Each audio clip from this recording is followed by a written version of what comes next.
Hi అండి, అందరికీ నమస్కారం. ఒక వార్త విన్న తర్వాత నా మనసులో లేదండి. చాలా బాధపడ్డాను. ఆ వార్తని మీతో షేర్ చేసుకుందాం అనుకుంటున్నాను. ఒక 4 సంవత్సరాల పాప ఎంత నరకం అనుభవించిందో ఆ వార్త విన్న తర్వాత అర్థమైంది. వివరాల్లోకెళ్తే పూణేలోని నస్రాపూర్ అనే ఒక గ్రామంలో ఒక బ్రాహ్మణుడు ఉండేవాడు. అతనికి 4 సంవత్సరాల పాప ఉండేది. ఆ పాప వేసవి సెలవుల్లో తన అమ్మమ్మ గారింటికి వెళ్ళి సంతోషంగా ఆడుకుంటుంది.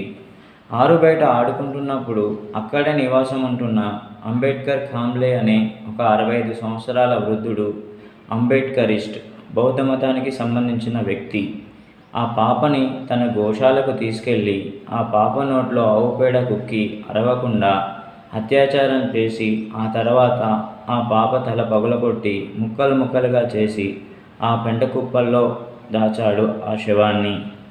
తర్వాత వెలుగులోకి వచ్చింది. ఇలాంటివి మనం రోజు ఒక సంఘటన చూస్తూనే ఉంటున్నాం.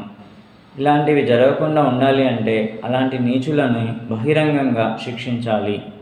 దీనికి మీరేమంటారో కామెంట్లో తెలియచేయండి. ఈ వీడియో మీకు ఇన్ఫర్మేటివ్గా అనిపిస్తే మా ఛానల్ని సబ్స్క్రైబ్ చేసుకొని ఈ వీడియోకి ఒక లైక్ చేయండి. Thank you. జై హింద్.